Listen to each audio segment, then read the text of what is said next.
جی امید کرتا ہوں کہ آپ کی مائک صحیح ہوئی ہوگی. السلام علیکم، بات کریں. وعلیکم السلام سر، کیا حال ہے؟ اللہ تعالیٰ کا احسان ہے، آپ سنائیں خیریت سے ہیں جاوید صاحب؟ دعا الحمدللہ، دعا الحمدللہ. اللہ آپ کو عزت دے. کہاں رہتے ہیں آپ؟ سر میں سندھ حیدرآباد میں، پہلے آپ سے بات ہو چکی ہوں. اللہ آپ کو سلامتی عزت دے. آپ میتھ کے پروفیسر بتا رہے تھے نا؟ جی سر. واہ جی واہ، واہ جی، اللہ آپ کو سلامتی. حکم کریں. سر یہ میرے 2 کوشچن ہے. جی ہمارے یہاں ایک سر ڈیبیٹ چل رہی ہے، جیسے آپ کے پاس بھی کافی لوگ آتے ہیں نا کوشچن لے کے گالیوں کے، کہ یہ گالی ہے، یہ ذاکرین. تو ہمارے ہاں جو یہ تقلید والے ہیں نا، ان کو کہا جاتا ہے مقصر.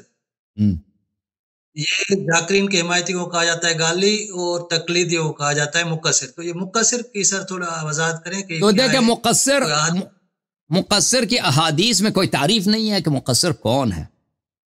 مقصر بولتے ہیں کوتاہی کرنے کو، تقصیر بولتے ہیں کوتاہی کو، کسی کے حق میں کوتاہی کیا جائے.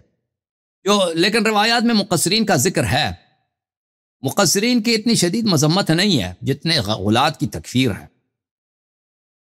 تو ہمیں جو اس کے روایات سے پتہ چلتا ہے، وہ شخص جو اہل بیت علیہ السلام کے حق میں کوتاہی کرے، ان کے حق میں کوتاہی کرے، یعنی شاید عقیدے میں جس طرح عقیدہ رکھنا چاہیے ان کے فضائل پہ اس طرح عقیدہ نہیں ہے، یا مثلا عملاً جس طرح طاعت کرنی چاہیے، جس طرح نصرت کرنی چاہیے، اس طرح نہیں ہے، تو اس کو کیونکہ اس کی تعریف نہیں ہے، اس کی ڈیفینیشن نہیں ہے، جس طرح غلات کی ڈیفینیشن ہے ہمارے احادیث میں، مقصر کا ڈیفینیشن نہیں ہے، ڈیفائن نہیں کیا گیا. تو جو ہمیں جو اندازہ ہوتا ہے اس سے یہی مراد نظر آتا ہے کہ جو اہل بیت علیہ السلام کے فضائل پہ اس طرح جس طرح ہے روایات میں، قرآن میں اس طرح ایمان نہ ہو، یا وہ کوتاہی کرے اہل بیت علیہ السلام کی خدمت کرنے میں، ان کی طاعت کرنے میں، تو اس کو شاید مقصر کہا گیا ہے. لیکن ان کی اتنی مذمت نہیں ہے جتنی غالیوں کی مذمت ہے. اب جو غالی جو ہے، جس کو بھی وہ ان جیسا غلو نہ کرے، اس کو مقصر کہتے ہیں. لیکن یہ حقیقت میں دیکھیں، عقیدے میں جو انسان کا عقیدہ اس طرح ہونا چاہیے اہل بیت علیہ السلام کے فضائل کے مطابق، جس طرح اہل بیت علیہ السلام نے خود بیان کیا ہے. جو رسول اللہ صلی اللہ علیہ وآلہ وسلم نے اپنے اہل بیت کی معرفی کیا، انٹروڈکشن دیا، اور قرآن نے دیا، اور خود اہل بیت علیہ السلام نے اپنے آپ کو انٹروڈیوس کیا ہے، اور یہ بھی فرمایا کہ تم ہم کو اس طرح نہیں، جس طرح ہماری شان ہے اس طرح نہیں سمجھ سکتے، لیکن جتنا انہوں نے بیان کیا ہے ہمارا اعتراف ہونا چاہیے کہ جو انہوں نے بیان کیا ہم اس کی ایمان رکھتے ہیں. اور یہ بھی کہ وہ انہوں نے فرمایا کہ ہم ان کے حقیقی مقام کو نہیں سمجھ سکتے، وہ ہمارے تصور سے بالاتر ہیں، اس کی بھی تصدیق ضروری ہے. جو اس طرح تصدیق کرے تو وہ مقصر نہیں ہے، ٹھیک ہے نا. اور جو اس طرح عقیدہ رکھ کے جو اہل بیت علیہ السلام کے فضائل ہیں جو انہوں نے اپنے احادیث میں بیان کی، میں اس پہ ایمان رکھتا ہوں، اور جو انہوں نے رد کیا کہ ہماری شان میں نہیں ہے یہ باتیں، وہ اس پہ ایمان رکھتا ہوں. تو یہ شخص بالکل مقصر نہیں ہے، وہ بالکل ایک صحیح شیعہ ہے جس طرح ہونا چاہیے، کیونکہ تشیع اسی کا نام ہے کہ آپ اہل بیت علیہ السلام کی باتوں کو مان لیں. غالی حضرات کی مشکل یہ ہے کہ جو غلو نہ کریں ان کی طرح، یعنی جو باتیں اہل بیت علیہ السلام نے نفی کیا، اہل بیت علیہ السلام نے اپنے سے نسبت نہیں دی ہے، اور وہ بناتے جاتے ہیں، جیسے ذاکرین ہیں بیٹھ کے بناؤ، تو وہ جھوٹی باتیں یا غلط باتیں اہل بیت علیہ السلام سے نسبت دیتے ہیں، تو اس کو جو اس کو نہ مانے اس کو مقصر کہتے ہیں. تو ان کا یہ ٹھپا غلط ہے. جی سر. جی سر، وہ ایک اور وضاحت دیتے ہیں ذاکرین یا ان کی جو حمایتی ہیں، کہ یہ جو قرآن میں رازقین جو ورڈ استعمال ہوا ہے نا، رازقین، وارثین اور خالقین، تو یہ ورڈز کس لیے استعمال ہوئے ہیں جبکہ خالق تو ایک ہی اللہ ہے اور رازق بھی اللہ ہی ہے؟ تو اس کی کیا وجہ ہے، یہ جمع کسی کا کیوں استعمال کیا گیا ہے؟ اور اس کی مہربانی کر کے تو جب اہل بیت علیہ السلام نے فرمایا ہم خالق نہیں ہے، رازق نہیں ہے، تو بات ختم ہے، ٹھیک ہے نا. ہمیں سمجھ بھی نہیں آیا کہ یہ صیغہ کیوں استعمال ہوا ہے، تو ختم ہے. جب کہہ دیا کہ ہم نہیں ہیں تو تصدیق لازم ہے، ایمان لازم ہے، اور اطاعت لازم ہے. تو دیکھیں اللہ کے علاوہ کوئی اور خالق ہے. لفظ خالق بندے پر بھی صادق ہوتا ہے. انی اخلق لکم من الطین کہیئۃ الطیر. حضرت عیسیٰ علیہ السلام فرماتے ہیں کہ میں خلق کرتا ہوں مٹی سے، گل سے مٹی اور پانی کو ملا کر اس سے میں پرندے کی شکل بناتا ہوں، اور اس میں پھونکتا ہوں وہ پرندہ بن جاتا ہے. تو اس کو خالق کہا گیا، یہ خالق ہے، ٹھیک ہے نا. تبارک اللہ احسن الخالقین، خداوند بہترین خالق ہے. لیکن عیسیٰ علیہ السلام کی خلقت میں اور اللہ کی خلقت میں زمین آسمان کا فرق ہے، ٹھیک ہے کہ نہیں. عیسیٰ علیہ السلام جس طرح خالق ہے نا کہ وہ مٹی سے بناتا ہے، میں بھی ایک پیالہ بناتا ہوں، میں پیالہ بناتا ہوں مٹی سے. میں مثلا میں کتاب بناتا ہوں، کاغذ سے میں کتاب بناتا ہوں. یہ بھی خلق ہے، وہ بھی اللہ نے جو لا شے سے انسان بنایا. اللہ نے دنیا نہیں، اللہ نے دنیا بنایا، ٹھیک ہے نا، ہے کہ نہیں بھائی؟ اور بھائی ہے کہ نہیں؟ اللہ تعالیٰ نے کچھ بھی نہیں تھا، اللہ نے یہ سب، یہ اللہ نے بنایا کہ جس کو ہم بیان نہیں کر سکتے. دنیا اتنی بڑی ہے، اتنی عظیم ہے، دنیا میں اتنی اللہ کی حکمت ہے اور اللہ کی کرشمہ کاریاں ہیں، ہم بیان سمجھنا دور کی بات ہے، وہ بیان کرنا دور. تو اللہ نے یہ بنا دیا. تو اس اللہ کی خلقت میں، اور ہم جو خلق کرتے ہیں، مثلا کپڑا بنا دیا، کپڑے کو ٹیلر جو ہے درزی کپڑا بناتا ہے، وہ بھی خالق ہے، وہ بھی خالق ہے، ٹھیک ہے نا. تو اللہ تعالیٰ خالق بہت ہے دنیا میں، لیکن یہ خلقت سب ایک جیسے نہیں ہے. جب ہم کہتے ہیں کہ اللہ خالق ہے اور دوسرا کوئی خالق نہیں ہے، تو اس سے ہم جو مراد لیتے ہیں وہ اور ہے. بندہ جو خلق کرتا ہے وہ صرف شکل عوض کرتا ہے اشیاء کی. میں نے جو کپ بنایا نا، یہ کپ میں نے بنایا، تو میں نے کیا کیا؟ میں نے مٹی کو لے کر مٹی کا شکل عوض کیا. میں نے کوئی چیز لاشائی سے چینج نہیں کیا، میں نے اس کا صرف مقدار اور شیپ چینج کیا. یہ اہل بیت علیہ السلام کی روایات میں یہ ہے کہ بندے کا جو کام ہے، جو خلقت ہے، وہ یہ کہ شیپ ہم چینج کر سکتے ہیں. لیکن اللہ تعالیٰ کیا کرتا ہے کہ لاشے سے کچھ بھی نہیں ہے، انسان ہے ہی نہیں، اس سے انسان خلق کرو، انسان کا روح خلق کرو. سبحان اللہ، سبحان اللہ، سبحان اللہ، سبحان اللہ. سمجھے نا؟ ٹھیک ہے نا. اور پھر عربی زبان میں جو شخص معظم و نفسی ہے، معظم جو اپنے آپ کو بڑا ظاہر کرتا ہے، جو اپنی تعظیم کا اپنے آپ کو بڑا اظہار کرتا، مثلا ایک بادشاہ ہے، بادشاہ کہتا ہے ہم نے یہ کہا، ہم نے یہ فرمایا، ہم نے یہ کیا، تو وہ اپنے لیے جمع کا صیغہ استعمال کر سکتا ہے، ٹھیک ہے نا. وَنَحْنُ الْوَارِثِينَ وغیرہ وغیرہ، اس طرح کے اگر جملے قرآن مجید میں ہوں تو اس سے وہ سیاق کو دیکھنا ہوگا. تو صرف اگر جمع کا صیغہ استعمال کیا گیا ہے تو اس کا مطلب یہ نہیں ہے کہ اللہ کے علاوہ اور بھی رازق ہیں. اللہ تعالیٰ آپ کو جزائے خیر دے میرے بھائی. دوسرا کالر لینے دیں گے پروفیسر صاحب؟ لاسٹ کوشچن میرا. جی سر بولیں. سر یہ ہمارا عقیدہ ہے، ظاہر ہے کہ ہم اہل بیت سے مانگ سکتے ہیں، ان سے رزق بھی مانگ سکتے ہیں، اور تو سر ہم درود میں تو ان کے لیے دعا کر رہے ہوتے ہیں. جو اہل سنت ہے ہمارے بھائی کہتے ہیں ایک طرف تو آپ وہ محتاج دعا ہے ہمارے لیے، محتاج نہیں ہے یہ. جب اللہ سے ہم مانگتے ہیں نا تو یہ ہمارے لیے باعث برکت ہے. یہ جیسے ہم اللہ کی عبادت کرتے ہیں نا، تو یہ روایات میں موجود ہے. جب ہم درود سلام بھیجتے ہیں تو اس کا نفع ہمیں پہنچتا ہے. جب ہم اللہ کی عبادت کرتے ہیں، اللہ کو ہماری احتیاج نہیں ہے. دنیا اگر نبی کریم صلی اللہ علیہ وسلم پہ درود نہ بھیجے تو ان پہ ذرہ فرق نہیں پڑتا ان کی عظمت پر. اگر ہم درود بھیجتے ہیں، اے اللہ اپنے حبیب صلی اللہ علیہ وآلہ وسلم پہ رحمت نازل کر، اس سے یہ ہوتا ہے ہم اللہ کے محبوب بن جاتے ہیں. اللہ ہم پہ رحمت نازل کر دیتا ہے. سمجھ میں آئی نا بات آپ کو؟ یہ ہماری روایات میں موجود، حدیث میں موجود ہے. اس طرح نہیں کہ نبی رسول اللہ صلی اللہ علیہ وسلم کو کوئی فرق پڑتا ہے، نہیں. یہ ہمارے لیے باعث تزکیہ ہے، ہمارے لیے باعث مغفرت ہے، ہمارے لیے باعث رحمت ہے جب ہم درود بھیجتے ہیں اور دعا کرتے ہیں اہل بیت علیہ السلام کے. اوکے میرے بھائی، ٹھیک ہے سر، تھینک یو سر. اللہ آپ کو عزت دے. Thank you thank you thank you. السلام علیکم جمشید صاحب، کیا حال چال ہے؟ وعلیکم السلام. اللہ یار صاحب کیسے ہیں؟ خیریت سے ہیں؟ ٹھیک ہیں آپ؟ وہ گجرام والے کو کیوں نہیں لے گئے تھے آپ جمشید صاحب؟ آپ نے آج بڑے بڑے دعوے کیے ہیں کہ بلا آپ کہتے ہیں میں 2 لاکھ دیتا ہوں، یہ کرتا ہوں، وہ کرتا ہوں. پہلے سے آپ کی طبیعت ٹھیک ہے؟ اللہ تعالیٰ کا احسان ہے. 2 لاکھ بہت بڑا دعویٰ ہے. 2 لاکھ دے سکتے ہیں. 2 لاکھ کوئی بات نہیں، اتنا بڑا دعویٰ نہیں. 2 لاکھ 2 لاکھ تو بہت لوگ دیتے ہیں. آفر کرتے ہیں ایک مجلس کے لوگ. میں تو ادھر ہوں، مجھے آفر، میں تو بغیر آپ کا آفر کے آ گیا ہوں، مجھے کیا آفر کرنے کی ضرورت نہیں. جس طرح آپ کی شرط ہے نا کہ آپ آئیں ادھر لائیو آئیں، یہ کریں وہ کریں، اسی طرح ہماری بھی شرط ہے کہ آپ انگلینڈ آئے، آپ کو نیاز بھی دیں گے، آپ جتنی کہیں گے، اس کے علاوہ آپ کی ٹکٹ بھی دیں گے، جتنی آپ کتابوں کا کارگو نہیں دے سکتے، اور نہیں دے سکتے بھائی، آپ نہیں دے سکتے. دیکھیں ایک ڈیبیٹ اگر ہوتا ہے نا، اگر آپ نے اس کو صحیح طرح سے کرنا، آپ سمجھتے ہیں کیا سمجھتے ہیں کہ صرف مثلا ایک ٹکٹ دے دیا، نیاز دے دیا. دیکھیں ڈیبیٹ کے لیے اس کا جو انفراسٹرکچر ہوتا ہے، اگر پروفیشنل ڈیبیٹ کرنا ہو، وہ اچھی طرح سے کو ریکارڈ کرنا ہو، تو اس کے لیے آپ کو کم از کم کتنے پروفیشنل کیمرہ مین کی ضرورت ہے. اس کے لیے اس کا جو ساؤنڈ سسٹم ہے، آئی فون لگا کے، وہ جو پنجاب میں کرتا ہے نا، آئی فون لگا کے دونوں طرف چلا رہے ہیں، اس طرح نہیں ہوتا، اس طرح نہیں ہوتا بھائی. اور پھر ہم انگلینڈ آئیں گے بھائی، آپ پہلے ادھر لائیو پہ آ جاؤ، اگر ادھر نہیں ہو سکا تو پھر کہہ دینا کہ انگلینڈ آ جاؤ نا. اور کون ہے سامنے والا؟ پہلے وہ لائیو پہ آ جائے نا، ادھر بات کرے. اگر ادھر نہیں ہو سکا تو پھر کہہ دینا کہ انگلینڈ آ جاؤ. اس مسئلے کو انشاءاللہ سب مل کے پھر آپ لوگ جو ہے نا، یہ بھی ایک ایسے ادعا ہے کہ ہم بھائی ہم نیاز دیں گے. آپ کو پتہ نہیں. آپ دیکھیں جو پروفیشنل ڈیبیٹس ہوتے ہیں مثلاً، پتہ ہے اس کے صرف اسٹیج پہ کتنا خرچہ ہوتا ہے؟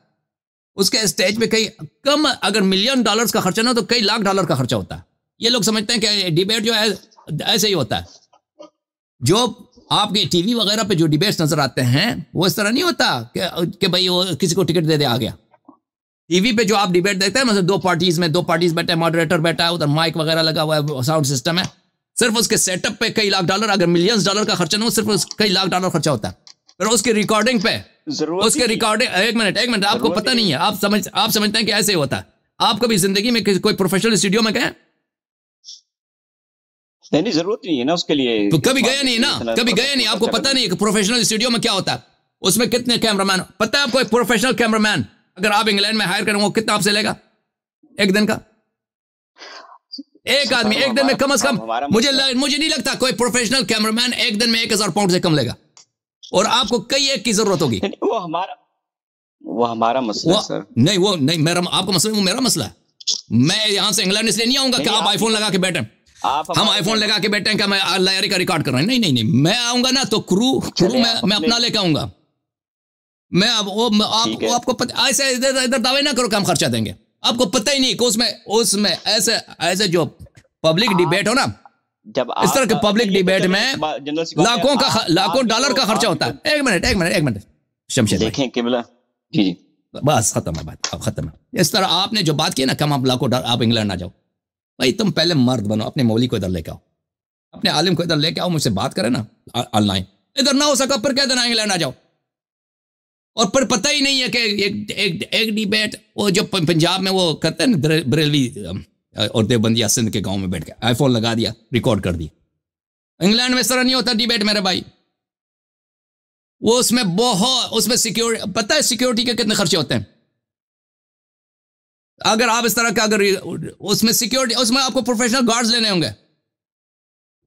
پاکستان میں بھی پروفیشنل گارڈز ہوتے ہیں. اس میں کتنا آپ لوگوں کو پتہ ہی نہیں. ایسے ہی انگلینڈ نہ جاؤ.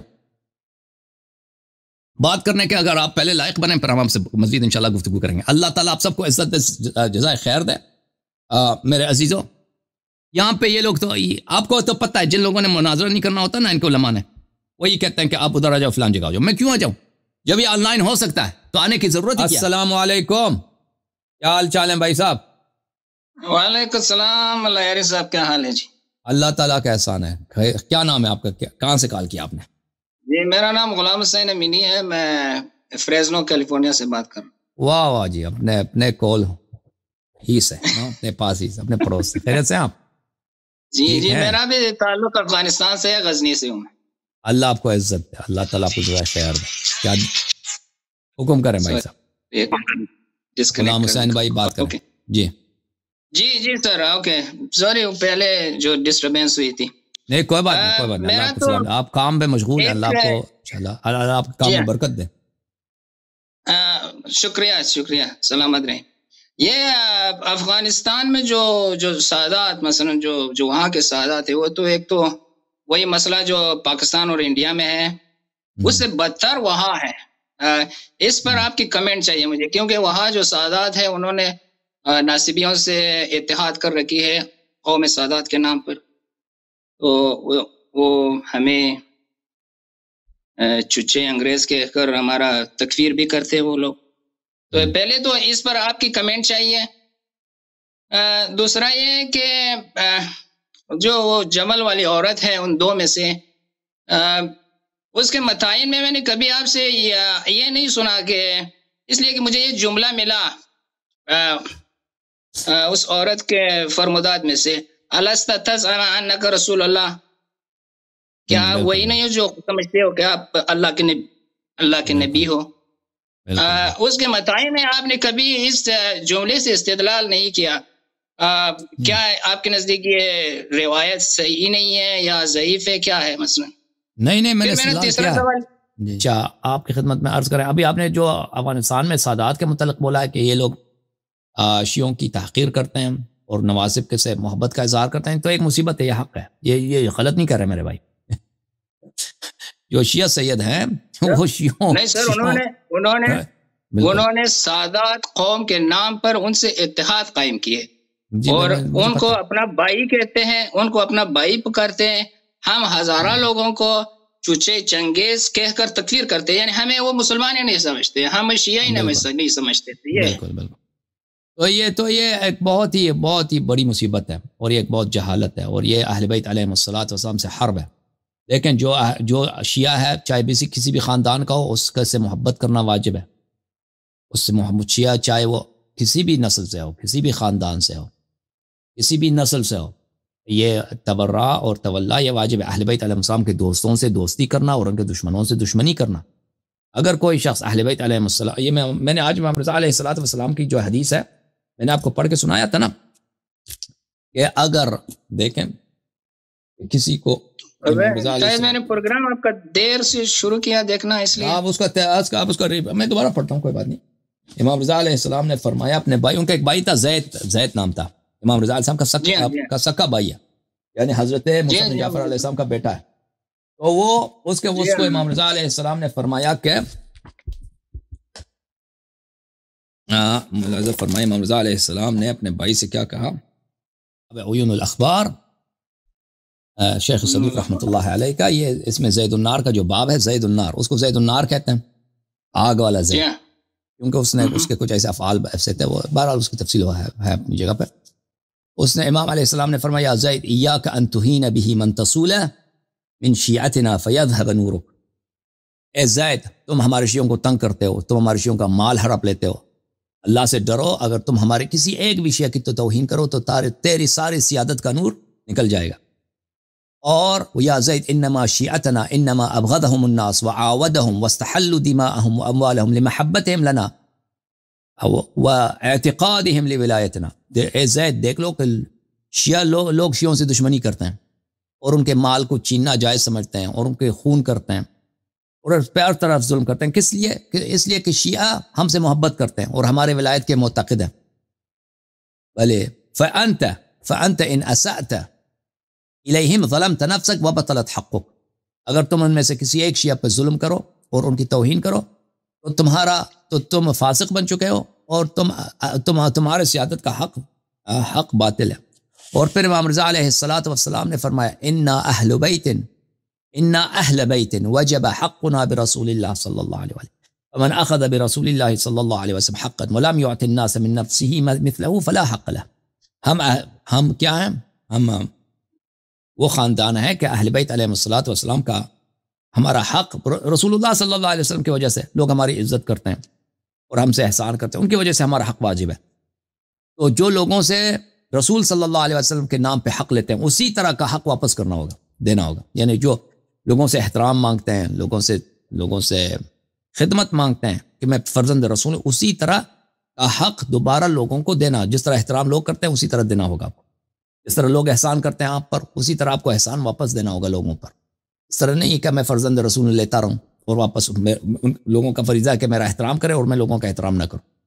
تو کہنے کا مقصد یہ ہے میرے بھائی کہ میں آپ کی خدمت میں عرض کروں کہ رسول اللہ صلی اللہ علیہ وآلہ وسلم سے رشتہ داری کے بنا پر کسی کا توہین کرنا اور کسی کو برا کہنا اور پھر ان سے محبت نہ کرنا، یہ فسق ہے، فسق اعظم ہے۔ اہل بیت علیہ السلام کے سب شیعوں سے محبت کرنا واجب ہے۔ کوئی سید اگر آ کے شیعوں کی توہین کرتا ہے اور کہتا ہے یہ دوسرا جو سید ہے یہ ہمارے چچا کا بیٹا ہے، میں یہ ناصبی بھی ہے، وہابی بھی ہے، جو بھی ہے، میں اس سے محبت کرتا ہوں، اس جیسا فاسق دنیا میں نہیں ہے۔ وہ اہل بیت علیہ الصلوۃ والسلام کا دشمن ہے، اہل بیت علیہ السلام کے طریق سے نکل چکا ہے، جو نواسب کو اپنا بھائی سمجھتا ہے اور شیعوں کی وہ توہین کرتا ہے، وہ تو ملعون ہے۔ ان کی اکثریت یہ اعتقاد رکھتے ہیں کہ صرف مومن جو اصل مومن ہے، تقوی صرف ان میں ہو سکتی ہے، یعنی ان سے بڑھ کر کوئی متقی نہیں ہو سکتا۔ یہ عجیب بات کرتے ہیں۔ نہیں اس طرح تو نہیں، آپ کو پتہ ہے دنیا میں سید کتنے ہیں بھائی؟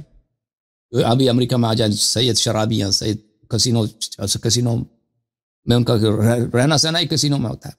سید ابھی سیدانیہ کتنی ہمارے مشہور معروف، انہوں نے یہودیوں سے شادی کی ہے. جو سید اب پاکستان انڈیا میں جائے نا، سید کتنے ہیں جو وہابی ہیں؟ کم ہے بھائی. یہ کہ تقویٰ صرف سید میں ہو سکتا ہے، دوسرے میں نہیں ہو سکتا، یا ایمان صرف سید میں ہو سکتا ہے، دوسرے میں نہیں ہو سکتا. یہ ایک جہالت ہے. یہ اہل بیت علیہ السلام کی تعلیمات نہیں، یہ کسی شیطان کا تعلیم ہے. یہ اہل بیت علیہ السلام 12 اماموں کا یہ تعلیم نہیں ہے. 12 اماموں کا تعلیم یہ ہے کہ ان کے شیعہ ان کے نور میں سے ہیں، ان کا شیعہ ان کے اولاد ان کے اہل بیت ہیں، ان کے شیعہ ان کے اہل بیت ہیں. یہ اہل بیت علیہ السلام کا فرمان ہے. میں آپ کی خدمت میں عرض کروں. بالکل. یہ علائر صاحب، یہ ساری گندگی یہیں برصغیر اور افغانستان میں ہوتی ہے نا، یہاں یہی موجود ہے. اس سے باہر جو پڑھے لکھے معاشرے شیعہ کی، مثلا ایران میں، عراق میں، لبنان میں، وہاں کوئی ایسی قسم کے تصورات موجود نہیں ہے. یہاں جو موجود ہے صرف یہ اس جہالت کی وجہ سے. جی بالکل. اور وہ جہالت کی وجہ یہ ہے کہ علماء بھی اسی جہالت پہ ایمان رکھتے ہیں نا. وہاں افغانستان کے جو علماء ہیں وہ بھی اسی کو پروپیگیٹ کرتے ہیں، اسی کو آگے بڑھاتے ہیں. وہ اتنے جاہل ہیں، اتنے بیوقوف ہیں کہ وہ بھی اسی پہ لائن پہ لگے ہوئے ہیں. اس کی وجہ یہ ہے کہ کچھ غلط احادیث، کچھ غلط روایات جو وہ جماعت عمریہ یا صوفیوں کے کتاب سے ہیں، اس کا کوئی اصلی نہیں ہے. وہ اس کو لے کے آ جاتے ہیں، پھر اس کو آگے بڑھا چڑھا کے اس میں کچھ اپنے سے ملا کر پھر یہ فتنہ شروع کر دیتے ہیں کہ جو نواسب کے ساتھ دوستی کرو اور شیعوں کے ساتھ دشمنی کرو. یہ کیا عرض کر سکتے ہیں؟ اس سے بڑا کفر ہے ہی نہیں دنیا میں کہ آپ امیر المؤمنین علیہ السلام کی شیعوں کو، جو امیر المؤمنین علیہ السلام کی محبت کی وجہ سے قتل ہوتے رہے، ذبح ہوتے رہے، ان کے چھوٹے چھوٹے بچے ذبح ہو گئے. اللہ جانتا ہے، میں افغانستان کی شیعوں کے جب حال دیکھتا ہوں تو مجھے اکثر رونا آتا ہے. میں دیکھتا ہوں کہ کیسے ان کے ہسپتالوں میں دھماکے خودکش حملے. آپ نے دیکھا زندگی میں کہ ہسپتال میں، ان کے ہسپتالوں میں، ان کے مساجد میں، ان کے امام بارگاہوں میں، ان کے چھوٹے چھوٹے بچوں کے اسکولوں میں کئی 100 بچے مر جاتے ہیں ایک دفعہ. ایسے خودکش حملے ہوتے ہیں اور ہوئے ہیں اور ہو رہے ہیں، ہمیشہ ہوتے ہیں، ہر 3 مہینے 4 مہینے کے بعد. پہلے تو زیادہ ہوتا تھا، اب اتنے. اور یہ صرف کس لیے؟ صرف یہ کہ شیعہ. اور تم پھر آ کر نواسب کے ساتھ مل جاؤ، ان کی توہین کرو، ان کو گالی دے دو، ان کو تحقیر کرو. تم سید ہو. یہ سیادت یہی ہے. اہل بیت علیہ، یہ لازمی بات ہے. ایسے اشخاص یہ یزیدی ہیں، یہ یزید کے نسل سے ہو سکتے ہیں. اہل بیت علیہ السلام سے ان کا کیا واسطہ کہ تم یہ کس امام کے یہ تعلیمات، کس پیغمبر کے یہ تعلیمات؟ رسول اللہ صلی اللہ علیہ وسلم تو اجنبی کو گلے لگاتے. رسول اللہ صلی اللہ علیہ وسلم کیا فرماتے تھے کہ میں انا وعلی ابوا هذه الامه، میں اور علی علیہ السلام اس امت کے باپ ہیں. ہمارے شیعہ ہمارے اہل بیت ہیں، ہمارے شیعہ اہل اللہ کے نور سے خلق کیے گئے. ہمارے شیعہ ان المؤمن اخو المؤمن. یہ کتاب، اس میں ایک پورا باب ہے کتاب المؤمن میں. المؤمن میں امام ہادی علیہ السلام کے صحابی سعید بن الحسین الاہوازی ایک پورا باب، اتنے روایات زیادہ ہیں کہ مومن کا بھائی ہے. ایک ان کا باپ ہے، کہ ان کا ماں ہے، کہ یہ اللہ کے نور سے خلق کیے گئے ہیں. اگر ایک مومن کو تڑپ پہنچے تو سارے مومنین کو اس سے بےتاب ہونا چاہیے. اس کے روایات بہت زیادہ ہیں. اور جو ایک امیر المؤمنین علیہ الصلوۃ والسلام کی شیعہ ایک مومن کی وہ بے حرمتی کرتا ہے. میں آپ کو ایک حدیث دکھاؤں، المؤمن اعظم حرمۃ من الکعبہ. یہ حدیث تو میں دکھا چکا ہوں. اچھا ملاحظہ فرمائیے، یہ کتاب محاسن میں ملاحظہ فرمائیے، کتاب محاسن برقی میں یہ روایت، کتاب المحاسن لأحمد بن محمد بن خالد برقی، کتاب دار الکتب الاسلامیہ، یہاں میں ملاحظہ فرمائیے. لا تحقروا معاف کیجیے کیا ہو گیا، یہ حدیث ہے بھائی. لا تحقروا مؤمنا فقیرا، کسی غریب مومن کی تم توہین نہ کرنا. فإنه من احقر مؤمنا فقیرا، جو شخص ایک فقیر مومن کی تحقیق کرتا ہے، واستخف به، اس کو ہلکا سمجھتا ہے، اس کو ناچیز سمجھتا ہے، حقرہ اللہ اس کی تحقیر کرتا ہے. اللہ اس متکبر مغرور آدمی کو اپنا دشمن سمجھتا ہے. ولم يزل الله ماقتا حتى يرجع عن محقرته او يتوب، اور اللہ کا غضب اس شخص پہ رہتا ہے ہمیشہ مگر اس وقت تک کہ وہ توبہ کرے اور آ کر اس مومن سے معافی مانگے، وہ توبہ کرے. ومن استذل مؤمنا او احتقره لقلة ذات يده او ولفقره شہرہ اللہ یوم القیامہ علی رؤوس الخلائق. جو شخص ایک مومن کی، کس لیے یہ مومن بھائی یہ دنیا میں عزیز نہیں ہے، اس کی عزت نہیں ہے، یہ مومن فقیر ہے بیچارہ، کسی چھوٹے خاندان کا ہے، کسی بھی وجہ سے اس کی تحقیر کرتا ہے. اللہ تعالیٰ سب خلائق کے سامنے اس شخص کی بے عزتی کرتا ہے روز قیامت. پھر حضرت امام جعفر صادق علیہ السلام نے فرمایا، لیأذن بحرب منی من اذل عبدی ولیأمن غضبی من اکرم عبدی المؤمن.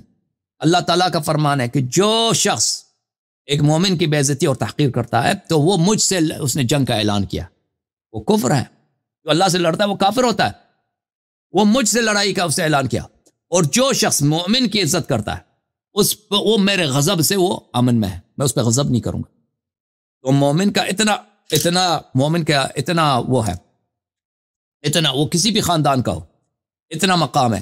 امام امیر المؤمنین علیہ السلام نے فرمایا ان اللہ عز وجل خلق المؤمن من نور عظمته وجلال کبریائه. اللہ تعالیٰ نے مومن کو, امیر المؤمنین علیہ السلام کی شیعہ کو اپنے نور عظمت سے اور اپنے جلال کبریا سے خلق کیا ہے. فمن طعن على المؤمن او رد عليه قوله فقد رد الله في عرشه. جو کسی مومن کو طعنہ دیتا ہے تیرا تو شکل ایسا ہے, تو تیرا تو خاندان ایسا ہے, تو ایسا ہے فلان ہے, یا اس کو رد کرتا ہے, تو اس کا کیا, اس نے اللہ کو اللہ کے حکومت پہ, عرش اللہ یعنی اللہ کی حکومت, اللہ کی بادشاہت, اس کو رد کیا.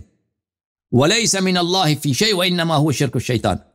وہ اللہ کی دین پہ ایسا شخص نہیں ہے, وہ شیطان کی اولاد ہے, وہ شیطان کا نسل ہے. وہ شخص شیطان کے نطفے میں سے وہ شخص جو مومن کو اس طرح تحقیر کرتا ہے.